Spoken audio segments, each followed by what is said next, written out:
Alright, fellow hunters, fall time for the next episode of the day, which is Crossroad Blues. The episode opens in a low-lit bar in 1938. A black bluesman is on stage playing his guitar, holding a cigarette in his mouth. He glimpses casually a young black woman in the audience. He suddenly hears growling from outside and stops. However, when he stops playing, the growling stops. He continues to play, but every few seconds the growling would start again. Each time he heard it, he would stop playing.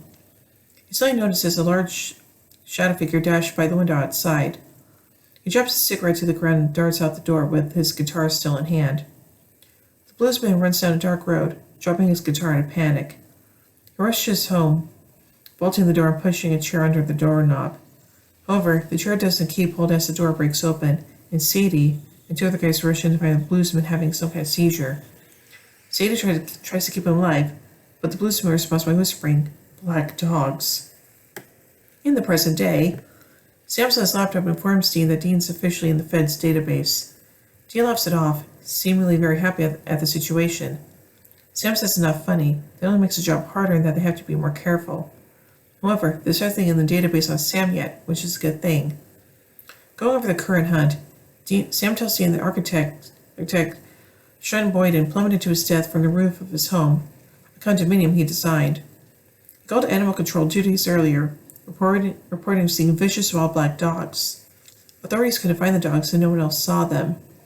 After that, he didn't show up for work, and 2 days later, he died. Some says there are spectral black dogs all over the world. Some say they're animal spirits, and others say they're death omens.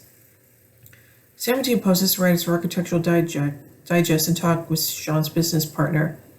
They find out he lived a charmed life, but 10 years ago, he couldn't design for beans. He worked as a bartender at a place called Lloyd's. Then overnight, he became this genius designer, designing some of the most ingenious buildings anyone had ever seen. The boys stop by Animal Control to get more information. Dean speaks with the girl named Carly, who tells him they received 19 calls total.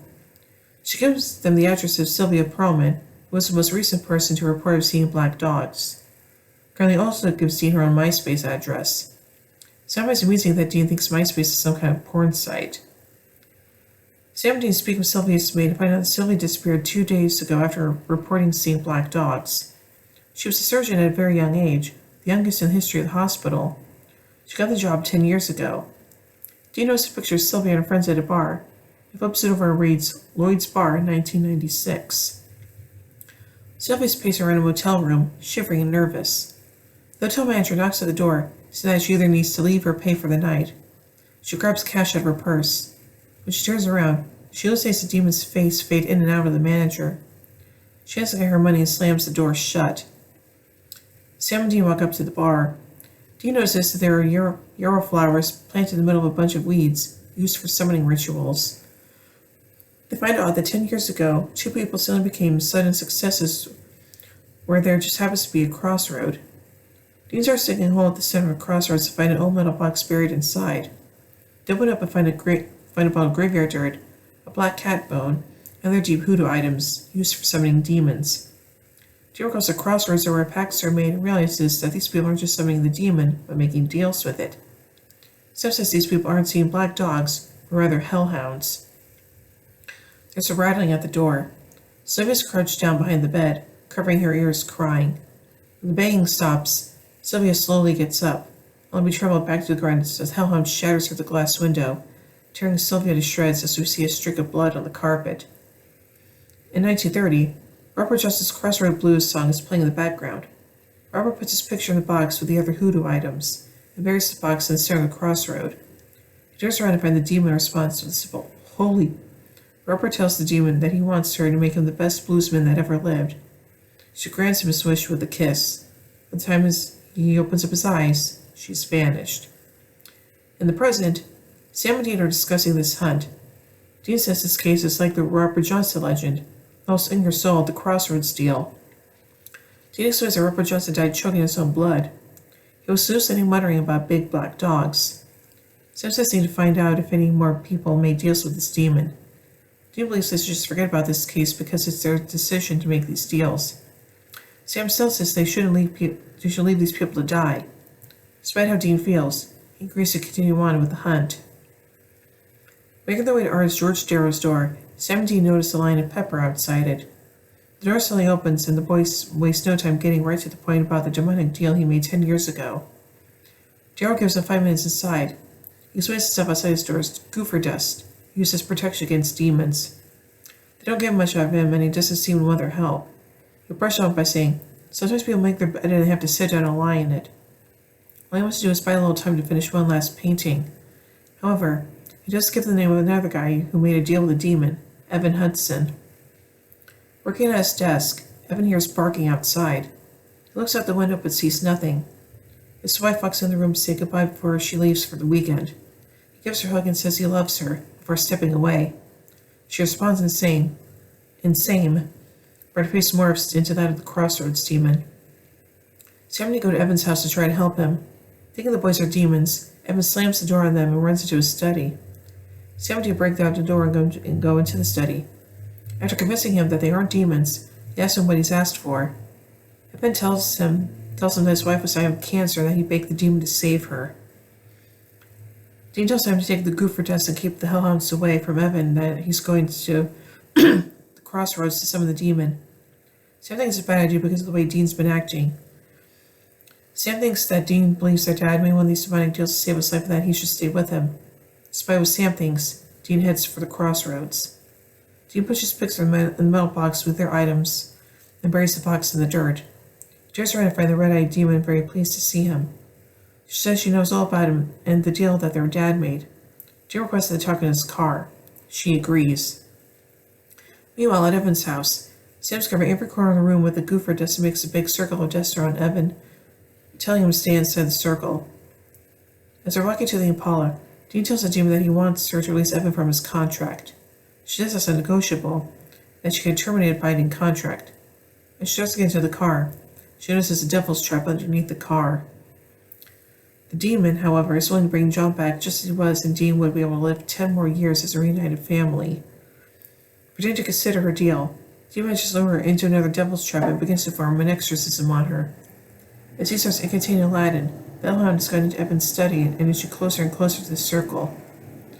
Dean continues to incant as the hellhound slowly begins to eat away the gopher dust. Before Dean finishes, the demon agrees to end Evan's contract and bails her out of the devil's trap. She seals the bond with a kiss. Dean lets her out of the trap and says that Dean should have taken her up on the deal to bring John back. All of a sudden, the demon exorcises itself from the girl's body. He doesn't know how he will live now that he knows the truth about their dad's death.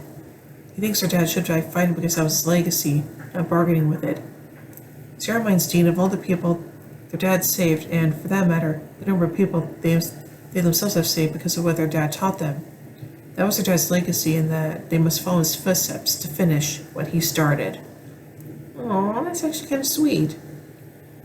So now let's take a look at some continuity surrounding this episode. This is the first appearance of Dean's Crossroad Demon. This is the first appearance of Hellhounds. This is the second episode involved deals with demons. The first was in My Time of Dying. This is also the first appearance of Dean's Crossroad Demon, marking the introduction of Crossroads demons in general. This particular demon will return in All Hell Breaks Loose Part 2 and Bedtime Stories. Dean's suspicion that his father sold his soul for him in My Time of Dying is confirmed by the Crossroads demon. And now let's take a look at some trivia. The bluesman at the beginning of the episode is Robert Johnson, a real-life bluesman. There's a legend that he sold his soul at the Crossroads for the ability to play guitar.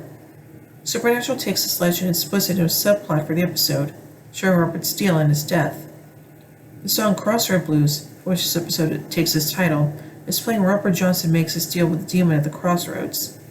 This version is actually sung by the real Robert Johnson. It's the only recording ever made of him singing that song. All the demon characters in this episode make their Crossroad deals at Lloyd's Bar.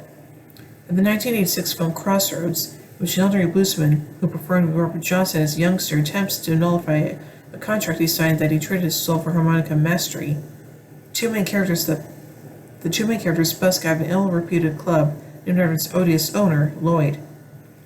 Unlike most episodes, this one ends with a preview of events to come, specifically the next two episodes, Croatoan and Hunted. Sean's friend is played by Alex Panovic, sorry I mispronounced that, who also appeared as pack leader second in command in season 6's All Dogs Go to Heaven, and Gunnar Lawless in Season 11's Beyond the Mat. So now finally let's take out some goofs about this episode. Typically, Crossroad Demons provide their clients with a period of 10 years. However, for an unknown reason, Robert Johnson was given 8 years. The way that the Hounds kill their victims in this episode is different than they do in other episodes. Rather than maul their victims to death, they cause heart attacks and suicides. The attack on Sylvia Perlman bears the closest resemblance to the later Hellhound attacks, even when she is dragged out of the room and is stated to have vanished, instead of the Hound simply killing her then and there. Interesting. So overall, yeah, this episode is another pretty scary one, and yeah, those Hellhounds are sure pretty nasty things, aren't they? So yeah. So overall, I give Crossroad Blues 5 Impalas out of 5. Well, anyway, tune in a bit as we took the final episode of the day, Croatoan. So, until then, carry on, my wayward sons and daughters.